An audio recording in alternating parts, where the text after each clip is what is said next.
125 crore mobile phone user हैं, जिसमें से 90% प्रीपेड प्लान के यूजर हैं। सर, आज मैं प्रीपेड प्लान के जो मोबाइल यूजर्स हैं उनकी ओर से दो समस्याएं उठाना चाहता हूं। सर, पहली समस्या है कि रिचार्ज खत्म होने के बाद आउटगोइंग के साथ साथ इनकमिंग कॉल का भी बंद होना। सर, जब प्रीपेड प्लान एक्सपायर होता है या मोबाइल रिचार्ज की वैलिडिटी खत्म होती है तो आपकी आवाज बंद कर दी जाती है। फोन मेरा, सिम कार्ड मेरा, नंबर मेरा। तो सर, रिचार्ज खत्म होने के बाद आउटगोइंग कॉल बंद होना समझ आता है, लेकिन इनकमिंग कॉल बंद होना सरासर मनमानी है।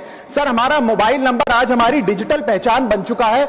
एसेंशियल कम्युनिकेशन जैसे कि UPI payment, banking, OTP, train ticket OTP, PAN Aadhaar authentication, interview का कॉल, हॉस्पिटल का कॉल, मां बाप का गांव से कॉल, तमाम चीजें इनकमिंग कॉल और इनकमिंग एसएमएस से आती है और वो इसलिए बंद कर दिया जाता है कि इंसान एक रिचार्ज कराना भूल गया। सर, इनकमिंग कॉल बंद करना is not stopping of a service, ये हमारे राइट टू कम्युनिकेशन को स्टॉप करने जैसा है। सर, जैसे आपका आधार कार्ड इसलिए एक्सपायर नहीं हो जाता कि आपने डिटेल अपडेट नहीं करी, या आपका बैंक का खाता इसलिए बंद नहीं हो जाता कि आपने मंथली डिपॉजिट जमा नहीं किया, या आपका वोटर आईडी इसलिए सस्पेंड नहीं हो जाता कि आप एक चुनाव में वोट डालना भूल गए। ठीक उसी तरह आपका मोबाइल नंबर इसलिए सस्पेंड और डीएक्टिवेट नहीं होना चाहिए कि आप एक रिचार्ज भूल गए। सर, मैं सदन में फ्री आउटगोइंग की मांग नहीं कर रहा, फ्री डेटा की मांग नहीं कर रहा, लेकिन इनकमिंग कॉल फैसिलिटी की गारंटी होनी चाहिए। मेरी 3 स्पेसिफिक मांग है। पहली, प्रीपेड मोबाइल कनेक्शन में इनकमिंग कॉल और इनकमिंग एसएमएस कम से कम 1 साल तक कंटिन्यू रहे, चलता रहे from the date of the last recharge, ताकि एसेंशियल कम्युनिकेशन चलती रहे।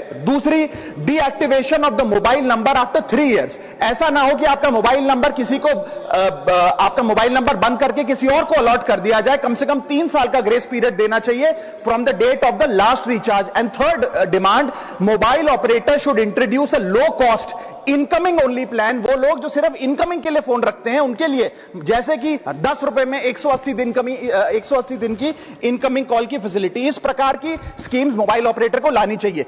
दूसरी समस्या जो प्रीपेड कस्टमर्स फेस करते हैं वो है टेलीकॉम ऑपरेटर का 28 दिन का मंथली रिचार्ज। साल में सर महीने 12 होते हैं, लेकिन 28 दिन की रिचार्ज के माध्यम से 13 टाइम्स रिचार्ज कराना पड़ता है। कैसे सर? 28 दिन into 13 times is equal to 364 days. ये एक बड़ी क्लेवर स्ट्रैटेजी है जिसके चलते आपको फीलिंग 30 दिन की देते हैं, लेकिन आपसे डीलिंग 28 दिन की करते हैं। सर, दुनिया में हर जगह बिलिंग साइकिल कैलेंडर मंथ के हिसाब से होती है, 30 या 31 दिन।